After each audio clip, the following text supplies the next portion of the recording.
안녕하세요. 제이든입니다. 이번 일주일 잘 지내셨나요? 이번 주도 갑자기 확 추워지는 바람에 다시 넣어놨던 패딩을 꺼내는 한 주였습니다. 이번 주부터 다시 읽어드릴 책은 성장을 꿈꾸는 너에게 라는 책입니다. 몇 주 전에 읽어드렸던 어떻게 살아야 할지 막막한 너에게 라는 책을 썼던 우주인이라는 작가의 다른 책인데요. 최근에 어른이란 건 정말 뭘까라는 고민을 계속 하다 보니까 같은 작가의 책을 다시 한번 가져오게 되었어요. 아무래도 일전에 읽었던 어떻게 살아야 할지 막막한 너에게 라는 책을 읽었을 때 배웠던 점이 자꾸 생각이 나더라고요. 책 내용은 아무래도 인생에 대한 혹은 본인의 직업이나 본인의 미래에 대한 조언들이 담겨 있는데 저자 본인이 느끼고 경험했던 일들에 대해서 에세이이자 자기계발서 형식으로 만들어 놓은 책인 것 같습니다. 분명 본인한테 도움이 되는 책이지만 가끔 읽다 보면, 특히 자기 전에 읽다 보면 잠이 참 잘 오는 책일 때도 있는 것 같아요. 네, 그럼 오늘도 따뜻하게 한 장 한 장 읽어드리도록 하겠습니다.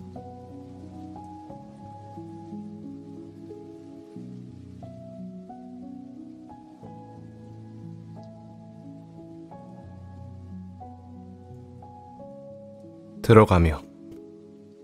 많은 사람들이 내게 성공의 비결을 묻는다. 시간관리법과 같은 실용적인 질문부터 인생을 살면서 얻은 깨달음과 같은 철학적인 질문까지 다양하다. 나는 젊은 시절 루소와 베이컨, 슈테판 츠바이크, 로맹 롤랑, 루쉰, 량스치우, 주츠칭, 쪼거핑 등의 글을 읽으며 많은 깨달음을 얻었다. 그들은 알게 모르게 수많은 인생의 지혜를 깨닫게 해줬고 미래를 고민하던 내게 많은 영향을 미쳤다. 사회에 나가서는 저명한 학자, 경영인, 문화인 등 세계적인 인재들과 교류하며 그들의 사고방식에 영향을 받았다. 오래전부터 기회가 된다면 나의 경험과 생각들을 많은 사람과 공유하고 싶었다. 하지만 기회는 쉽게 오지 않았다. 6권의 책을 쓰기는 했지만 모두 역사 혹은 과학기술을 주제로 객관적인 사실이나 현상에 대해 분석한 내용을 서술한 것일 뿐 개인적인 관점이 담긴 책은 아니었다. 그러던 어느 날 한 지식공유 플랫폼을 통해 그동안 원했던 기회를 얻을 수 있었다. 러지스웨이의 창립자 러저니 선생과 CEO인 터보아 여사, 그리고 여러 직원들의 많은 격려와 도움을 받아 드디어 더 따오라는 앱에 실리콘밸리에서 온 편지라는 정기 칼럼을 연재하게 된 것이다. 실리콘밸리에서 온 편지는 내가 보고 듣고 생각한 모든 것에 관한 글이었다. 워낙 주제가 다양하고 뒤죽박죽 섞여 있다 보니 나중에는 더따오 직원들이 나서서 주제별로 글을 정리해 각각의 모듈을 만들어 주었고 매주 한 가지 주제에 관해 5편의 글을 올릴 수 있게 되었다. 이후 실리콘밸리에서 온 편지는 더따오의 효율적인 운영에 힘입어 구독자 수가 8만 명까지 늘어났다. 구독자는 직장인부터 학생, 학부모, 기업의 임원까지 굉장히 다양한 연령대와 직업을 가진 사람들이었다. 나는 구독자들과 활발히 교류했고 그 과정에서 많은 것을 느끼고 배울 수 있었다. 독자들의 피드백을 받으면서 나는 사람들의 고민이 비슷비슷하다는 사실을 알게 되었다. 러지스웨이, 중신출판사, 창직연구소와 함께 독자들이 주로 관심 있어 하는 주제의 글들을 출연했고 이를 토대로 부족한 내용을 보충해 이 책을 만들었다. 간단히 말하면 이 책은 내가 직장 생활을 할 때의 경험과 기타 인생의 여러 가지 경험의 총체이며 나의 시각으로 바라본 세상에 관한 이야기다. 이 책의 주제는 개인의 성장이다. 조금 먼저 삶을 살아가고 있는 인생의 선배로서 지금껏 경험하고 느껴온 바를 이제 막 자신의 운명을 만들어가기 시작한 젊은 친구들과 공유하고자 한다. 먼저 파트 1에서는 직장이라는 가장 현실적인 삶의 터전에서 겪는 문제들에 관한 경험을 나눌 것이다. 구글, 텐센트 등을 거치며 터득한 직장 생활의 핵심부터 이를 대하는 태도, 자신의 의견을 성공적으로 전달하는 구체적인 기술 등을 담았다. 파트 2에서는 직장에서 한 걸음 더 나아가 경영과 투자에 관한 이야기를 해보고자 한다. 실리콘밸리 벤처 투자자로서 수많은 기업의 흥망성쇠를 지켜보았고 실제로 많은 투자 경험을 쌓았다. 이를 통해 얻게 된 상업의 본질에 관한 통찰과 투자 노하우, 래리 페이지, 워렌 버핏 등 성공한 대가들의 에피소드도 함께 다뤘다. 창업을 꿈꾸거나 투자를 하고자 하는 친구들에게 특히 도움이 될 것이다. 마지막으로 파트 3에서는 어쩌면 젊은 친구들에게 가장 와닿지 않겠지만 가장 하고 싶은 이야기인 인생을 바라보는 관점과 어떻게 하면 멋지고 근사한 인생을 살 수 있는지에 대한 생각을 나누고자 한다. 실리콘밸리에서 온 편지가 워낙 독립적인 시각을 강조한 칼럼이기 때문에 내가 문제를 생각하는 방식도 제한적일 수 있다. 이 책은 나의 부족함이 많이 담긴 책이다. 혹시 그런 점을 발견한다면 너그럽게 용서하고 고쳐주기를 바란다. 이 책을 통해 인생에 관한 나의 생각을 전달했으니 독자들의 생각도 남겨주기를 기대한다. 이 책을 통해 운명을 결정하는 요소들이 무엇인지 알고 좋은 운명을 만들어 나간 사람들의 사고방식을 이해한다면 편협한 사고와 행동에서 벗어나 더 나은 삶을 만들어 나갈 수 있을 것이다. 어떤 일을 하든 좋은 사고방식을 갖고 효과적으로 일하는 방법을 이해한다면 누구나 성공할 수 있다. 건승을 빈다. 우주인. 직장 생활을 망치는 4가지 인식. 학교를 졸업하고 직장에 들어가면 처음에는 대부분 적응하지 못해 힘든 시기를 보낸다. 학교에서는 일반적으로 성적처럼 기준이 명확하고 계량화할 수 있는 지표를 사용해 우열을 가린다. 대학원에서 추천할 수 있는 인원이 학과에 1명뿐이라면 기회는 당연히 1등에게 먼저 돌아간다. 만약 추천 인원이 2명이라면 2등까지도 희망이 있다. 이처럼 정확한 지표가 있으면 누구든 목표를 확실하게 정할 수 있고 결과가 좋지 않더라도 불평하는 사람이 없다.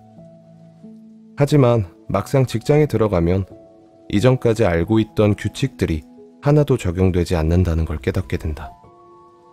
그렇다고 새로운 규칙이 명확하게 제시되어 있는 것도 아니라 어떻게 해야 할지 막막하기만 하다.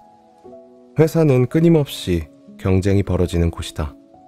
위로는 상사와의 불차를 견디고 아래로는 끊임없이 치고 올라오는 후배들을 경계해야 한다. 게다가 잠깐 방심하면 새로운 사람에게 자리를 빼앗길 수도 있고 운이 나쁘면 사내 정치의 희생양이 되기도 한다. 이 장에서는 직장 생활을 하면서 빠지기 쉬운 잘못된 인식에 대해 알아보려고 한다. 잘못된 인식을 피하지 못하면 운이 좋아 한 번은 승진할 수 있어도 결국은 한계에 부딪히게 된다. 잘못된 인식에 대해 논하기 전에 한 가지 배제해야 할 상황이 있다. 바로 일할 가치가 없는 회사에 다니는 경우다. 이런 회사의 관리자들은 대개 아부를 잘하는 직원들만 좋아하고 승진을 시킬 때도 성과보다 친분을 더 많이 본다. 안타깝지만 이런 회사가 여전히 우리 주변에 존재한다. 내가 잘 아는 한 유명 언론사도 이런 회사 중 하나였는데 중요한 부서의 부서장이 CEO의 친척이었다. 물론 정말 능력이 있는 사람이었다면 상관없겠지만 그녀는 전문 지식이 전혀 없는 사람이었다. 능력 없이 자리에 올랐으면서 일을 제대로 배우려는 노력도 없이 그저 부하 직원들의 아부와 아첨만 즐겼다. 해를 거듭할수록 부서의 성과는 곤두박질 치는데 CEO는 아랑곳하지 않고 계속 그녀를 고용했고 결국 회사 전체의 수익까지 하락하게 되었다. 나는 이 회사가 조만간 심각한 재무위기에 처할 것이라는 걸 예측할 수 있었다. 그래서 이 회사에 다니는 지인에게 어서 다른 길을 찾아보라고 조언했다. 나중에 회사가 망하면 결국 직원들 모두 일자리를 잃게 될 테니 말이다. 멀리 내다볼 줄 아는 사람이라면 이런 회사를 반드시 멀리해야 한다. 요즘 괜찮은 기업들은 아부만 할 줄 아는 직원들이나 친인척 인사를 절대 용인하지 않는다. 그러므로 자신의 운명을 처세에만 맡기지 말고 업무 능력과 성과를 높이는데 더 많은 노력을 기울여야 한다. 물론 이렇게 반박하는 사람도 있을 것이다.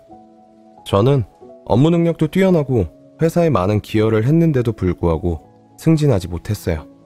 그런데 저보다 훨씬 능력이 떨어지는 동기는 벌써 승진해서 팀장이 되었다니까요. 사실 상사가 생각하는 유능함이란 업무 능력에만 국한된 것이 아니라 여러 가지 요소를 종합적으로 평가한 것이다.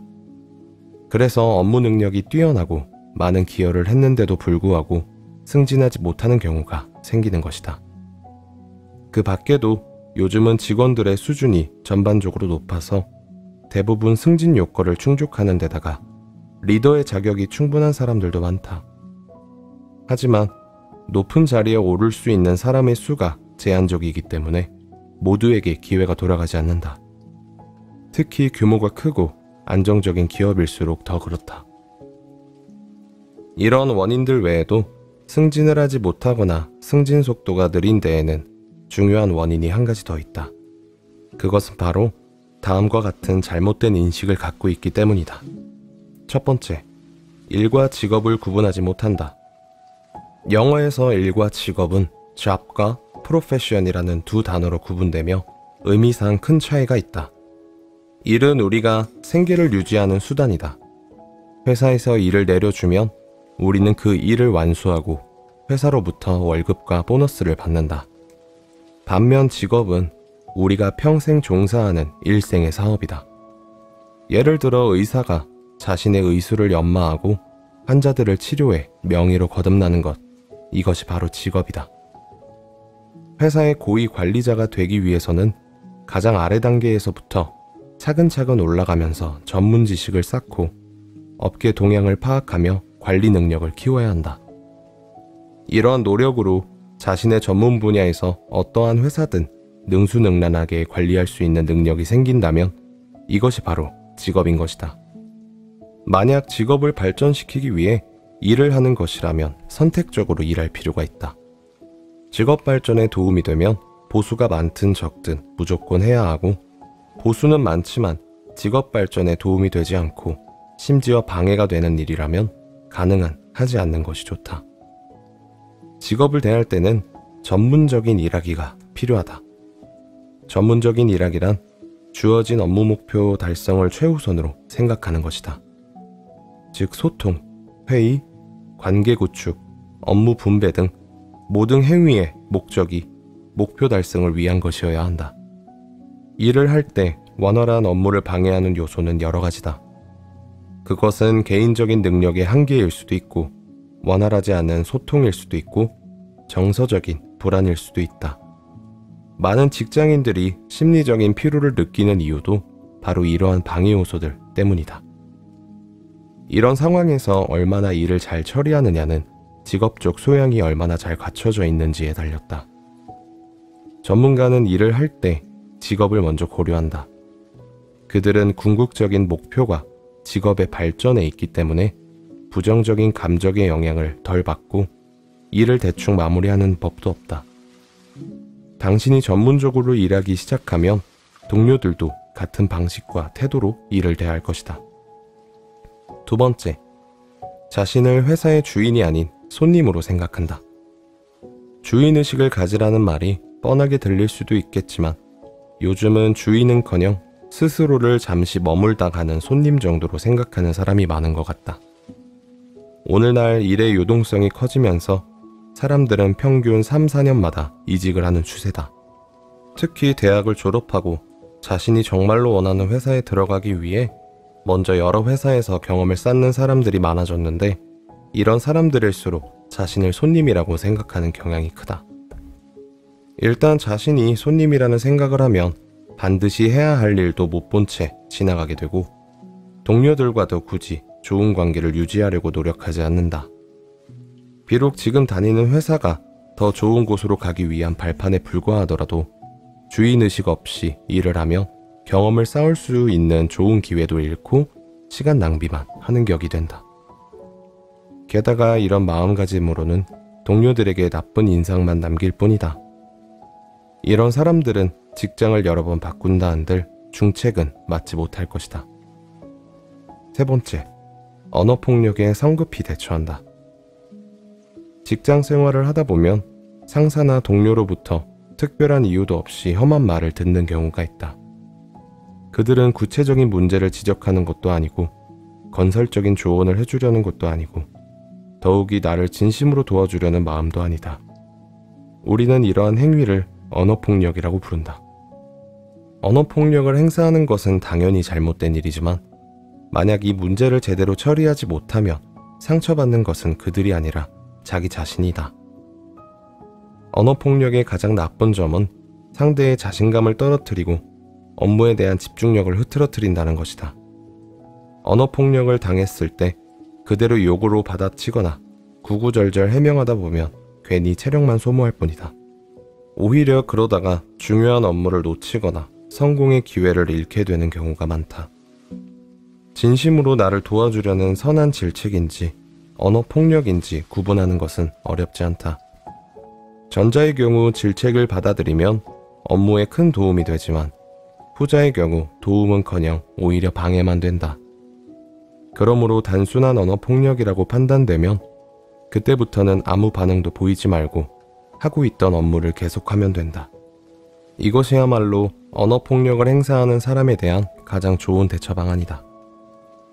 무의식적으로 다른 사람에게 언어폭력을 행사하는 사람들도 있다. 그럴 때는 그것이 잘못된 일이라는 걸 그 자리에서 지적해주면 된다. 간혹 나쁜 계략을 꾸미고 일부러 언어폭력을 행사하는 사람들도 있는데 이럴 때는 성급하게 반격하기보다는 일단 긴장을 해소할 방법을 찾아야 한다. 그리고 일이 어느 정도 정리되고 나면 내가 그들의 언어폭력에 무너지지 않았다는 것을 똑똑히 보여줘야 한다. 구체적인 대응 방법에 관해서는 다시 이야기하도록 하겠다. 네 번째, 소통을 하지 않는다. 어떤 사람들은 자신이 맡은 일을 최대한 빨리 완성하려는 욕심에 혼자 서둘러 일을 끝내버리곤 한다. 다른 사람에게 알려졌을 때 자신과 다른 의견이 나올까봐 두렵기도 하고 얼른 일을 끝내서 어떻게든 기정사실화하고 싶은 마음도 있을 것이다. 하지만 모든 절차를 혼자서 마무리하기는 어렵기 때문에 언젠가는 반드시 알려지기 마련이다. 이런 일이 반복되면 동료들 사이에서 다른 사람을 존중하지 않고 팀워크도 부족한 사람으로 낙인이 찍힐 것이고 물론 조만간 이 소식은 상사에게도 전해지게 될 것이다. 일을 할 때는 여러 사람에게 알리고 서로 소통하는 것이 좋다.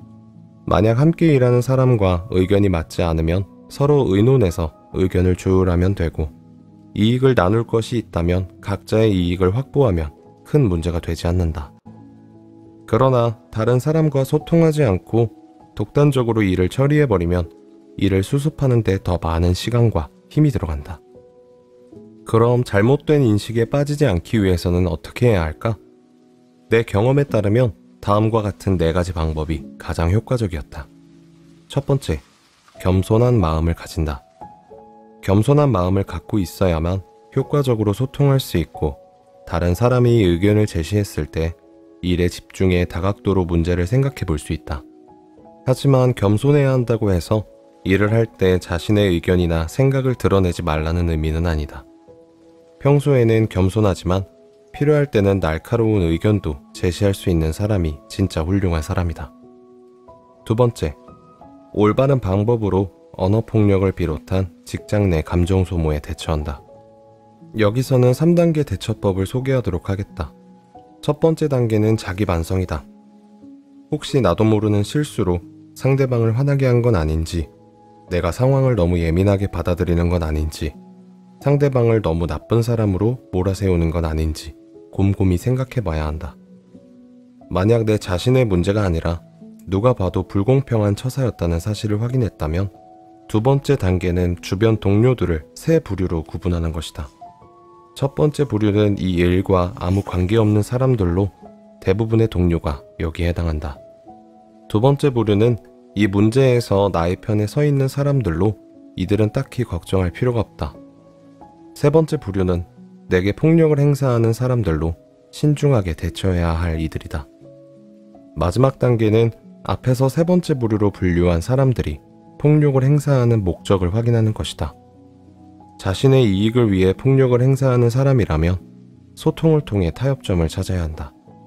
또 단순히 나에게 적개심을 품고 폭력을 행사하는 사람들과도 먼저 소통의 물꼬를 터야 한다.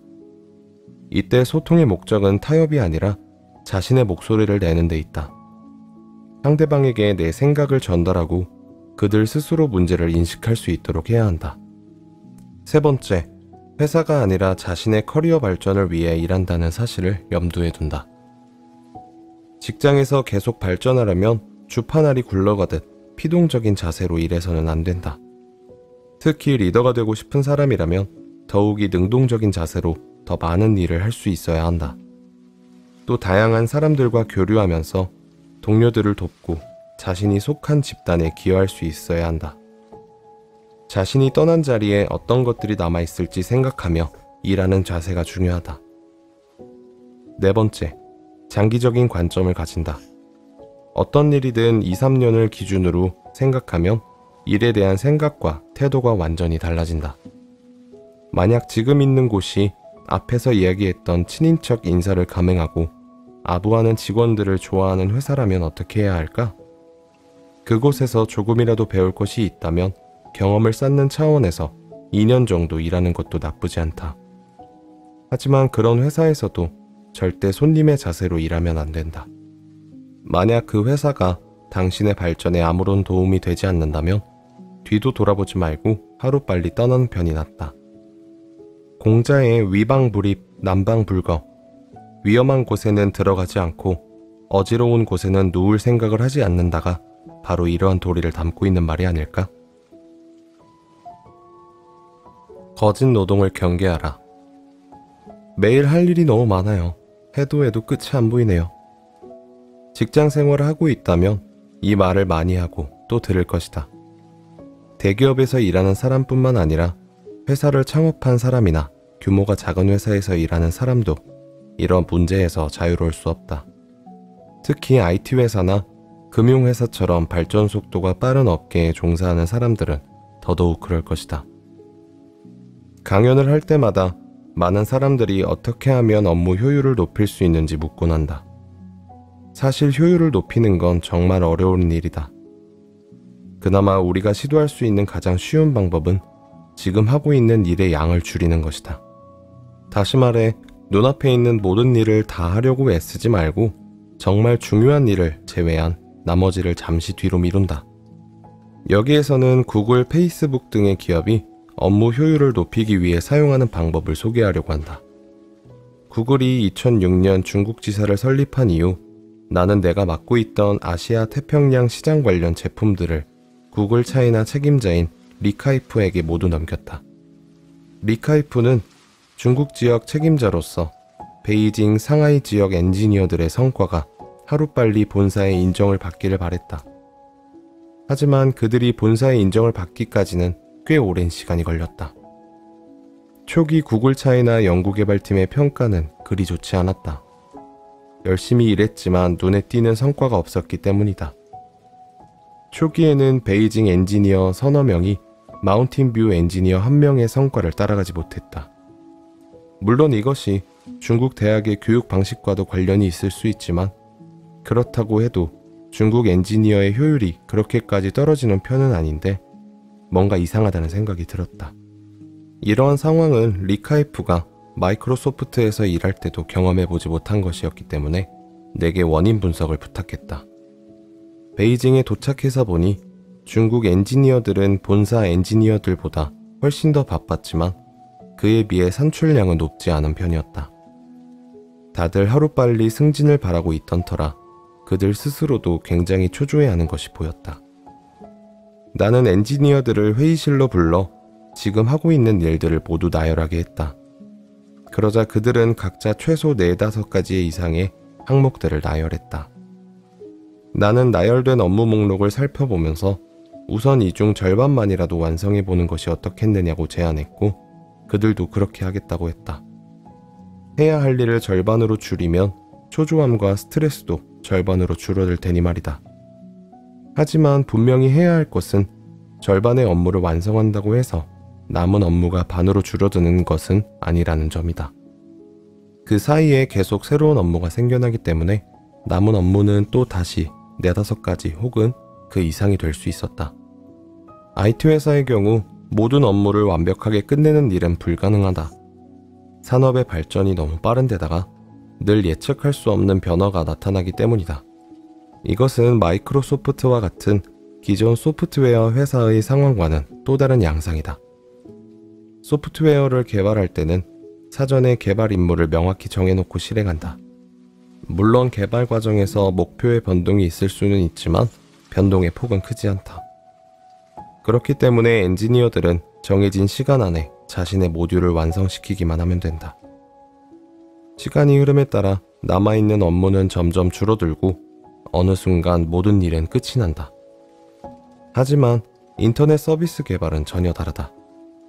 인터넷 서비스는 항시 변화가 진행 중이기 때문에 시작과 끝을 명확하게 구분하기 어렵다. 뿐만 아니라 서비스를 개발하는 과정에서 새로운 문제가 끊임없이 나타나 산처럼 쌓여간다.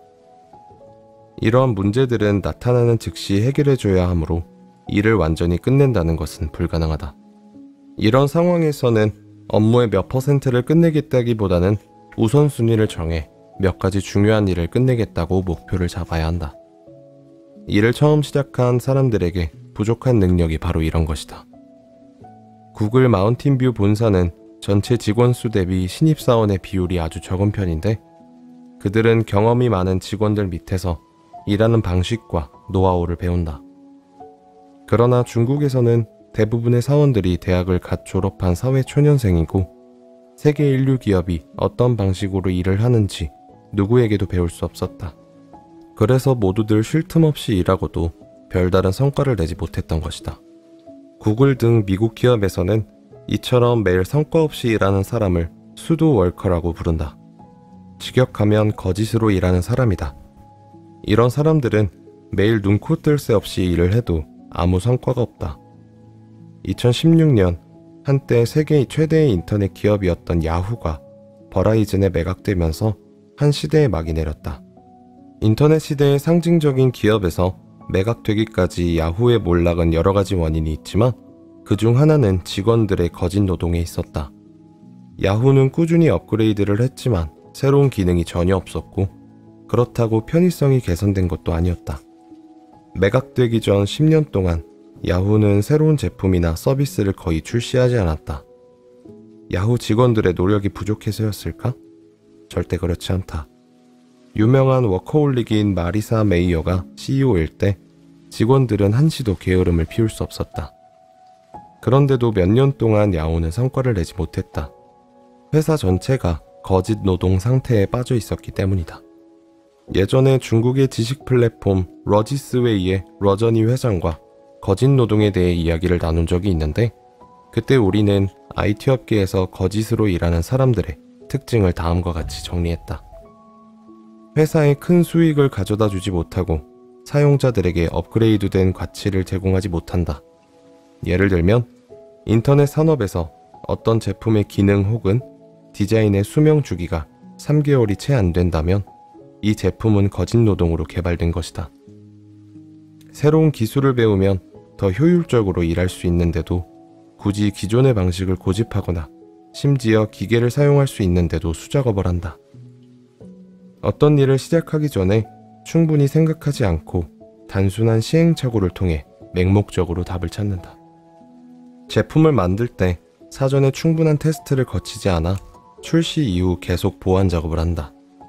이런 사람들은 자신의 실수를 찾고 이를 만회하는데 많은 돈과 시간을 쏟아붓는다.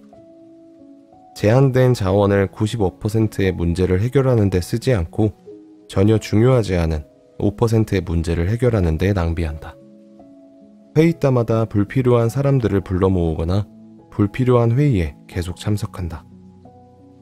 한편 구글과 페이스북의 경영 방식은 야후보다 더 적극적이고 능동적이다. 그들은 직원들을 평가할 때 얼마나 오랜 시간 일을 했는지, 코딩을 얼마나 많이 했는지, 심지어 제품을 얼마나 업그레이드 시켰는지가 아니라 오로지 얼마나 많은 성과로 회사에 기여를 했는지를 본다. 다시 말해 평소에 얼마나 바쁘게 오랜 시간 일을 했는가는 중요하지 않다. 다시 구글 차이나의 이야기로 돌아가 보자. 2008년 이후 구글은 엔지니어링 대사 플랜을 실행해 마운틴뷰 본사의 경험이 풍부한 엔지니어들이 세계 각지의 엔지니어들을 돕고 새로운 직원들의 업무 교육을 담당하도록 했다.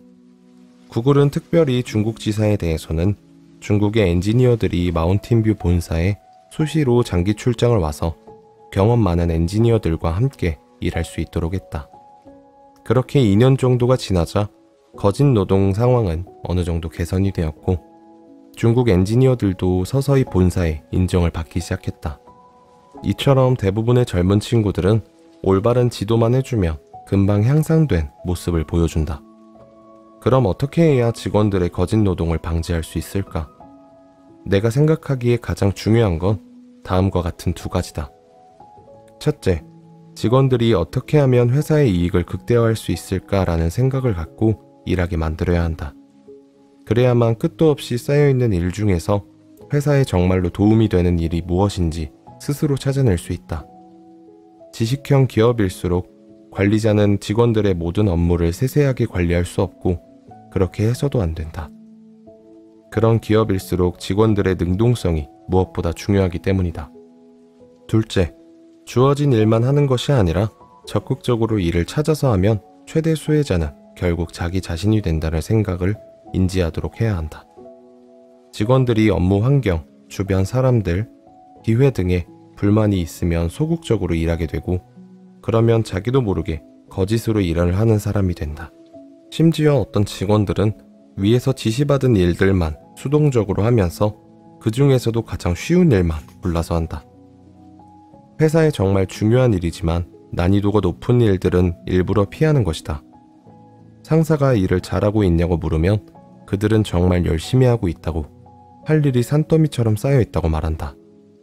그리고 왜 중요한 업무들은 하지 않았냐고 물으면 너무 바빠서 미처 할 시간이 없었다고 대답한다. 일반적인 회사라면 이런 직원들에게 좋은 평가를 줄지도 모르겠다. 하지만 결국은 자기 무덤을 파는 셈이다. 성과 없는 거짓 노동을 많이 하다 보면 개인의 발전은 더뎌지고 능력은 오히려 퇴보하기 때문이다. 지금 당장 하지 않으면 안 될 것 같은 일들도 곰곰이 생각해보면 사실은 그렇게까지 중요하지 않은 일일 때가 많다. 일뿐만 아니라 일상생활에서도 마찬가지다. 우리는 생각보다 많은 시간을 하지 않아도 되는 일에 낭비하고 있다. 그러니 만약 일이 너무 많아 걱정이라면 우선 하던 일을 모두 멈추고 자신이 하고 있는 일들을 한번 정리해보기를 바란다. 그런 다음 회사의 발전과 자신의 능력 향상에 모두 도움이 되는 일부터 먼저 끝내도록 한다. 이렇게 하면 분명 직장 생활에 큰 변화가 있을 것이다.